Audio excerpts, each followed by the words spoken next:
ETF index mutual funds నేర్చుకుని stock మార్కెట్లో రాణించాలనుకుంటున్నారా? వెంటనే ఈ నెంబర్కి కాల్ చేయండి. Interesting topics and important topics తీసుకుని మేము ముందుకు వచ్చేసాను. మరి మీరు రెడీగా ఉండాలి ఆన్సర్ చేయడానికి. ఫస్ట్ టాపిక్ ఏంటంటే, చాలా మంది అంటారు పేరెంట్స్ కి కూడా స్కూల్ ఉంటే బాగుంటుంది కదా, ఇదేంటి పేరెంట్స్ కి స్కూల్ ఏంటి అని కొంతమంది అనుకోవచ్చు. అంటే పేరెంట్స్ ఏంటంటే, అంతా మేము పిల్లల కోసమే చేస్తున్నాము, అంతా పిల్లల కోసమే మేము కష్టపడేది, పొద్దునేది సాయంత్రం వస్తున్నామని. కూలి పని చేసుకునేవాడు కూడా అదే చెప్తాడు, పిల్లల కోసమే చేస్తున్నా అని. కానీ ఈ మధ్య కాలంలో వినేది ఏంటంటే, పిల్లల దగ్గర నుంచి వాళ్ళు కోరుకునేది రావట్లేదు, పిల్లల్ని మమ్మల్ని బాధ పెడుతున్నారు, హర్ట్ చేస్తున్నారు, మా మాట వినట్లేదు అనేది ఎక్కువగా చూస్తున్నాం. అందరు కాకపోయినా ఎక్కువగా చూసేది ఇదే. మరి ఇవన్నీ విషయాల్లో పేరెంట్స్ కూడా చాలా స్ట్రెస్ కి గురవుతున్నారు, కొంచెం ఇబ్బంది పడుతున్నారు, ఆలోచిస్తున్నారు ఎక్కువగా, ఏంటి ఏం చేస్తున్నాం, మన కష్టం అంతా ఏమైపోతుంది అనేసి. మరి ఈ క్రమంలో చూసుకుంటే నిజంగా పేరెంట్స్ కి స్కూల్ అవసరమా అంటే ఏం చెప్తారు? పేరెంట్స్ అన్నది ఒక డెఫినేషన్ అనేది చాలా చాలా కష్టం. ఎందుకంటే అది ఏజ్ కి లిమిటేషన్ లేదు, క్రీడ్ కి లిమిటేషన్ లేదు, కాస్ట్ కి లిమిటేషన్ లేదు. ఎస్ కదా, ఈ పేరెంటల్ బాధలు అనేవి ఏ వయసుకి ఆ బాధలు ఉంటాయి. పెద్ద అయిన తర్వాత పిల్లలు వింటలేదు, చిన్నప్పుడు పిల్లలు వింటలేదు, ఇది కామన్ ఫ్యాక్టర్ అయిపోతుంది. కాకపోతే నేను అనుకునేది ఏంటంటే, పేరెంటింగ్ అన్న దాంట్లో కొన్ని కొన్ని విషయాలు ఉంటాయి. అది ఓకే, మనం పెద్దవాళ్ళు అయిపోయాము, మన పేరెంట్స్ ఇప్పుడు ఏమి చేయలేరు, మనని మార్చలేరు. కాకపోతే ఇప్పుడు వచ్చే యంగ్ జనరేషన్, అట్లీస్ట్ టీనేజ్ లో ఉన్న పిల్లల పేరెంట్స్ చాలా చేయగలరు, ఇప్పటికీ కూడా చేయగలరు. మనకి ఈ ప్రాబ్లం అంతా ఎక్కడి నుంచి వస్తుంది? మనం ఎక్స్పెక్ట్ చేస్తున్నాం కాబట్టి ప్రాబ్లం వస్తుంది. ఎక్స్పెక్ట్ చేస్తున్నాం. నేను ఎక్స్పెక్ట్ చేయలేదు అనుకో, ఏదైనా నాకు బోనస్ గా అనిపిస్తుంది కదా. మరి ఎక్స్పెక్ట్ చేయకుండా ఎలా ఉంటారు అన్న క్వశ్చన్ ఉంటది. పేరెంట్స్ కదా, మనం ఎక్స్పెక్ట్ చేయకుండా ఉంటే వాళ్ళకి హోప్ అనేది మనకి ఇవ్వలేము. కాకపోతే మనం నేర్పించామా ఫస్ట్ టు ఎక్స్పెక్ట్ అనేది మనం ఆలోచించాలి. ఓకే, మనం కొన్ని ప్రిన్సిపల్స్ ఫాలో అవుతేనే కదా వాళ్ళ నుంచి ఎక్స్పెక్టేషన్ అనేది మనము డెవలప్ చేసుకుంటాం. మీకు ఒక చిన్న ఎగ్జాంపుల్ చెప్తాను. ఇప్పుడు ఫస్ట్ థింగ్, పిల్లలకి మనము టీచ్ చేస్తాం, నేర్పిస్తాం. ఏం నేర్పిస్తున్నాం మనము? ఏ ఫర్ యాపిల్ అని నేర్పిస్తున్నాం కదా, అంటే మనకి తెలిసింది మనం నేర్పిస్తున్నాం. కాకపోతే యాక్చువల్లీ ఎలా నేర్పించాలి? అది ఫోనిక్స్ తో నేర్పించాలి. ఆ ఫోనిక్స్ మనం పట్టుకున్నామా? పట్టుకోలేదు. మనకు అర్థమైందా ఫోనిక్స్? మనకు అర్థం కాలేదు. కానీ పిల్లలు అలానే నేర్చుకోవాలి అని మనం చెప్తున్నాం. మనం వాళ్ళు నేర్చుకోవాలి అని ఎప్పుడు మనం ఇన్సిస్ట్ చేస్తున్నాము, బికాస్ మనకేంటి నేర్చుకున్నాము, మనం ఎట్లా నేర్చుకున్నాము అనేది వాళ్ళకి నేర్పిస్తుంది. అక్కడే వచ్చింది ఫస్ట్ క్లాష్ కదా. నీకు ఏ ఫర్ యాపిల్, నువ్వు యాపిల్ చదవలేకపోతున్నావు, వాడికి ఎట్లా గుర్తుంటది? వేరే చోట కనపడినప్పుడు అది రికగ్నైజ్ చేయాలి. ఏపీపీఎల్ఈ కాదు, పి అంటే ఏం సౌండ్ వస్తుంది, ఎల్ అంటే ఏం సౌండ్ వస్తుంది, అది మనం హెల్ప్ చేయాలి కదా. అది చెయ్యకుండా నువ్వు పుస్తకాలు చదివేయమ్మా అంటే ఎలా చదువుతారు? చిన్నవే, పెద్దవేమీ కాదు ఇది కదా. ఓకే, ఇంకో ఎగ్జాంపుల్ చెప్తా. ఇప్పుడు పిల్లలు ఫంక్షన్స్ కి వెళ్ళేటప్పుడు నువ్వు ఇదే డ్రెస్ వేసుకోవాలి, నేను కుట్టించాను కాబట్టి నువ్వు వేసుకోవాలి. అమ్మ నాకు వేసుకోవాలని లేదు. సరే, ఏం వేసుకోవాలని ఉంది? ఎప్పుడన్నా అడిగామా మనం?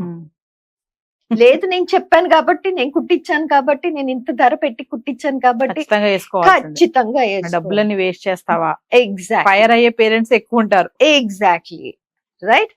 అదే మీ అమ్మగారు వచ్చి ఇదే నువ్వు వేసుకోవాలి నవీన అంటే మీరు ఒప్పుకుంటారా? కాదు కదా, నాకు నచ్చితేనే కదా. మీకొక రూలు, వాళ్ళకొక రూల్, అక్కడే వచ్చేసింది. సో మీ అమ్మగారు ఎక్స్పెక్ట్ చేసిందే నువ్వు చేయలేనప్పుడు, మీరు చేయలేనప్పుడు, మీరు చెప్పిన పిల్లలు ఎందుకు చేయాలి అన్నది ఉంటది. అదే మనం మార్చుకుని కోచింగ్ స్టైల్లోకి వెళ్తే, ఓకే నీకు ఇది వేసుకోవాలని లేదు, ఎందుకు వేసుకోవాలని లేదు, ఎందుకు వేసుకోవాలని లేదు అనే బదులు, ఎందుకు, ఏమైంది, అమ్మ ఇది గుచ్చుకుంటుంది, నాకు ఆ కలర్ నచ్చలేదు, అయ్యో నువ్వు కొంచెం ముందు చెప్పుంటే నీకు ఆల్టర్నేటివ్ మనం ఎత్తుకుండేవాళ్ళం. మనము అన్న వర్డ్ వచ్చింది కదా, that nullifies a lot of things. నేను నువ్వు అన్నప్పుడు ఆ డివిజన్ అనేది వచ్చేసింది. నేను చెప్పింది నువ్వు నువ్వు చెయ్యాలి. చెయ్యాలి. దాని బదులు అయ్యో మన ఇద్దరం కలిసి షాపింగ్కి వెళ్ళి ఉండేవాళ్ళం కదా, ఇంకోటి చూసుండే వాళ్ళం కదా. Yes. ఓకే, ఇది కాకపోతే ఏంటి ఆల్టర్నేటివ్ ఏముంది? Do you think your over dressed, do you think your under dressed for the function? ఆలోచించు నువ్వు. అందరూ నేను ఏంటి ఇట్లా వచ్చావు నువ్వు అనుకుంటారా, లేకపోతే ఓ ఓవర్లీ డ్రెస్డ్ ఉన్నావా అనుకుంటారా? నువ్వే ఆలోచించు. అమ్మ అక్కడ ఎట్లాంటి వాళ్ళు వస్తారు, నన్ను అడుగు, నాతో మాట్లాడు. Yes. చిన్నవే. అది మన పేరెంట్స్ తో మనం ఎట్లా మాట్లాడతాం ఇప్పుడు, అదే మన పిల్లలతో కూడా మనం మాట్లాడగలిగితే ఒక కోచింగ్ స్టైల్ అనేది మొదలు. Yes. ఇందాక అన్నాను కదా, మనము మనము. అంటే మేడం ఇక్కడ పేరెంట్స్ కి పిల్లలకి గ్యాప్ వస్తుంది అని అనుకోవచ్చు అంటారా? ఇక్కడ గ్యాప్ కంటే డిఫరెన్స్ ఆఫ్ ఒపీనియన్స్ అనేది ఎందుకు వస్తుంది అన్న రూట్ కాజ్ ఎత్తుకోవాలి మనం. ఎస్. మనకి డిఫరెన్స్ వచ్చింది, థాట్స్ డిఫరెన్స్ వచ్చినాయి, ఎక్కడ గ్యాప్ ఎక్కడుంది? నేను నీ కోసం కలర్ డిసైడ్ చేసేసాను, నేను నువ్వేం వేసుకుంటావో డిసైడ్ చేసుకున్నాను. ఆ డిసైడ్ చేసే ముందర ఒక్కసారి, అది ఇంత చిన్న పొట్టి పిల్ల అయినాను, టీనేజ్ పిల్లలైనాను, ఒక్కసారి ఏంటి, వాట్ ఆర్ యూ థింకింగ్, ఏమనుకుంటున్నావు, what dress do you want to wear, how do you want to dress up, do you want to go to parlour or do you want to do something else? ఒక్క discussion అమ్మా, ఒక discussion. ఇది social టైంలో నేను అంటున్నాను, yes. Academic టైంలో కూడా అంటలేదు నేను. ఇక్కడి నుంచే స్టార్ట్ అవ్వచ్చు ఒక మంచి రిలేషన్షిప్ అనేది. అకాడమిక్ గా వచ్చేటప్పుడు చాలా రెస్ట్రిక్టెడ్ అయిపోతాం. ఎస్. ఇంకోటి కూడా ఉంది, లైక్ సే ఫర్ ఎగ్జాంపుల్ మనము ఈ క్రియేటివిటీ థాట్స్ వస్తాయి కదా పిల్లలకి. ఆ క్రియేటివ్ థాట్స్ వచ్చినప్పుడు మేము చాలు, అది ఎవ్వరూ చేయలేదు, నువ్వు ఎందుకు చేస్తావు అన్న ఒక స్టేట్మెంట్ చాలు, క్రియేటివిటీ అంతా పోతుంది. డిగ్రేడ్ చేయడానికి. సో ఆ డిఫరెన్సెస్ అనేది మనం అక్కడి నుంచే మొదలెడుతున్నాం. పిల్లలకి స్కూల్ ఉంది, పేరెంట్స్ కి స్కూల్ కావాలా? డెఫినెట్ గా కావాలి. ఎస్. ఇంకొక టాపిక్ చెప్తాను, ఎందుకు స్కూల్స్ కావాలి పేరెంట్స్ కి. స్కూల్ అని స్కూలే కాదు, ఎక్కడో ఒక చోటు కోచింగ్ కో దేనికో వెళ్ళారనుకో, కమ్యూనికేషన్. స్కూల్ నుంచి రాగానే ఆ స్కూల్ ఎలా ఉంది, బాగుందా, హోంవర్క్ ఇచ్చారా టీచరు, ఎప్పుడన్నా ఇవాళ ఎవరితో ఆడుకున్నావు నువ్వు, ఎవరికైనా హెల్ప్ చేసావా నువ్వు, నీకు ఎలా అనిపించింది, ఎవరికన్నా మంచి కామెంట్ చేసావా, ఎప్పుడన్నా అడిగామా మనము? తిన్నావా, బాక్స్ వాష్ చేసావా, బట్టలు వాష్ చేసావా? ఇవే స్టీరియో టిపికల్ కాన్వర్సేషన్స్ అనేవి మనం చూస్తున్నాం. ఎస్. ఓకే, సో బేసిక్ గా ఒక ఇంటరాక్టివ్ కమ్యూనికేషన్ ఉన్నప్పుడు, ఒక కోచింగ్ స్టైల్ మనం అడాప్ట్ చేసుకున్నప్పుడు, ఎక్కడ మనం నేర్పించాలి, ఎక్కడ మనం వదిలేయాలి అన్న థాట్ ప్రాసెస్ ఉంటే ఎస్. చాలా బాగుంటది. పేరెంట్స్ కి స్కూల్ కావాలా వద్దా అన్న క్వశ్చన్ కాదు, అక్కడ బేసిక్ గా మనము ఏమి చెప్పగలము అనేది కాదు, మనం ఏమి చేయగలము అనేది ఇంపార్టెంట్. ఇది కామన్ క్వశ్చన్ మేడం. ఇంకోటి ఏంటంటే చాలా మంది పేరెంట్స్ అకాడమిక్ గా మా అబ్బాయి బాగుండాలి అని చూస్తున్నారు, కానీ వాల్యూస్ పరంగా చూసుకుంటే మా అబ్బాయి ఎలా ఉన్నాడు, వాల్యూస్ పరంగా ఏ పొజిషన్ లో ఉన్నాడు అనేది ఏ పేరెంట్, అంటే ఉన్నారేమో కొంతమంది, కానీ చాలా మంది వరకు అకాడమిక్ అంటే గ్రేడ్స్ పరంగా మా వాడు ఏ గ్రేడ్ రావాలి, మా వాడికి 100 రావాలి, 90s లో రావాలి మార్క్స్. ఓకే, వస్తున్నాయి 90s లో వచ్చిన వాళ్ళు, 100s లో వచ్చిన వాళ్ళు, ఏ గ్రేడ్ వచ్చిన వాళ్ళు అందరికీ మరి వాల్యూస్ పరంగా ఎలా ఉంటున్నారు అనేది పేరెంట్స్ ఎందుకు ఆలోచించట్లేదు? ఇప్పుడు నవీన గారు, మీరు నా ముందర కూర్చుని ఉన్నారు, మీరు స్కూల్లో ఉన్నప్పుడు 100 మార్క్స్ 100 out of 100 వచ్చి ఉంటే ఇక్కడ ఉండేవాళ్ళ? ఎక్కడో ఒక చోట. ఓకే, మీరు కూడా ఇంకో డాక్టరో ఇంజనీరో అయ్యి ఉండి ఏదో ఎక్కడో డెస్క్ జాబ్ చేసుకుంటారు. ఇవాళ మీరు ఇక్కడ ఎందుకున్నారు? Because you thought you could do something else. మీ పేరెంట్స్ కూడా అని ఉంటారు కదా, అయ్యి నీకు మ్యాథ్స్ లో ఏంటి ఇది రావట్లేదు, సైన్స్ ఏంటి రావట్లేదు, నువ్వు సైన్స్ చదవకపోతే కామర్స్ చేస్తావా, అది వేస్ట్, ఇది అది అని. అది ఎక్కడి నుంచి వస్తుంది? మన నుంచే వస్తుంది కదా. మనమే మన వాల్యూ చేసుకోలేకపోతే ఇంకా మనం పిల్లలకి ఏం చెప్పుకుంటాం? అకాడమిక్స్ అది సెకండరీ. ఓకే, ఫస్ట్ మీరు అన్నది ఏంటి, పిల్లలు అకాడమిక్స్ ఏనా, అది వాల్యూస్ లేవా అనేది. వాల్యూస్ లేకపోతే మనిషికి వాల్యూనే లేదండి. ఓకే, నువ్వు టాపర్ అయి ఉండొచ్చు, but if you don't know how to could respond, communicate, interact with another person, useless కదా. Useless, నీకు yes. 100 వచ్చిన వేస్ట్ కదా. సో పిల్లల్ని మీరు పెంచేటప్పుడు 100 ఎలా ఇన్సిస్ట్ చేస్తున్నారో అలానే వాళ్ళ వాల్యూస్ పెంచడానికి మీరు ట్రై చేయండి. అది చేయటానికి ఫస్ట్ మీకు మీరు ఆలోచించుకోవాలి.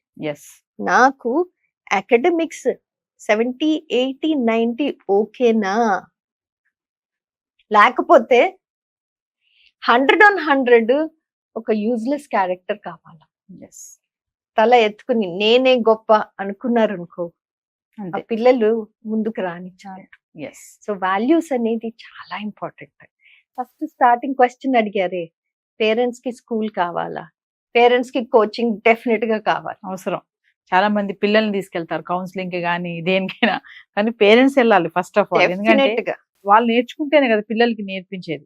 సో ఏదేమైనా దుర్గశ్రీ గారు, అంటే ఈ జనరేషన్ పేరెంట్స్ కి ఖచ్చితంగా పిల్లల్ని పెంచడం రావట్లేదండి. అంటే మీరు చెప్పారు చాలా విషయాలు, కమ్యూనికేషన్, కోఆర్డినేషన్, నేను నువ్వు అనే దగ్గర నుంచి మనము అనేది రావాలి. చాలా మంది ఇదే వర్డ్ యూజ్ చేస్తారు. నేను తెచ్చాను నువ్వు వేసుకోవాలి, నేను తెచ్చాను నువ్వు తినాలి, నేను పెట్టాను నువ్వు రావాలి అంటున్నారు తప్ప మనము అనేది ఆ వర్డ్ నాకు తెలిసి ఎవరు ఈ పదం వాడరేమో. అది ఎప్పుడైతే వాడతారో అప్పుడు అండర్స్టాండింగ్ అనేది ఉంటుంది. సో ఏదేమైనా ఫైనల్ గా ఒక విషయం చెప్పండి, ఈ జనరేషన్ పేరెంట్స్ కి కానీ పిల్లలకి కానీ మీరేమైనా చెప్తారా? ఏది చేయాలనుకున్నా ఒక్కసారి ఆలోచించుకుని ఒక్క స్టెప్ వెనక్కి వెళ్ళి, ఇస్ దిస్ యాక్సెప్టబుల్? ఇప్పుడు నాకు యాక్సెప్టబుల్ అంటే నేను ప్రాక్టీస్ చేయొచ్చు. నాకు యాక్సెప్టబుల్, నాతో ఎవరన్నా ఇలా వ్యవహరిస్తే నేను యాక్సెప్ట్ చేయను అన్నప్పుడు you have no right to say or do the same thing with the other person. Yes, okay, irrespective of the age of the child, think once. Okay, నేను రూడ్ గా నవీనా ఏంటి అలా చేస్తున్నావు, నా గొంతు లేపితేనే మొత్తం చేంజ్ అయిపోయింది కదా. ఎస్, అదే నవీనా ఎందుకు అలా చేస్తున్నావు అమ్మా, ఓ అమ్మ నాతో మంచిగా మాట్లాడుతుంది అంటే నేను కూడా అట్లానే మాట్లాడాలి. అక్కడే ఒక చిన్న వాల్యూ వచ్చింది కదా. We don't raise our tone unnecessarily. ప్రతి దానికి అరవక్కర్లేదు, మెల్లిగా మాట్లాడొచ్చు. సో పేరెంట్స్ చేయవలసిందల్లా చెయ్యండి. మీరు మీ పిల్లలే మీ జీవితం, బట్ పిల్లలకి మీరు ఒక్కళ్ళే కాదు జీవితంలో, వాళ్ళకి వాళ్ళ ఫ్రెండ్స్ ఉంటారు, వాళ్ళ లోకం ఉంటది, వాళ్ళ స్కూల్ ఉంటది. ఎస్, మీరేం చేస్తున్నారు, వాళ్ళే మా లోకం అని బతికేస్తున్నారు. ఒక్కటి గుర్తు పెట్టుకుంటే అదే ఇంకో రివర్స్ డైరెక్షన్ లోకి వస్తుంది. That we are just a small part of their life. Yes. Thank you ma'am. Thank you.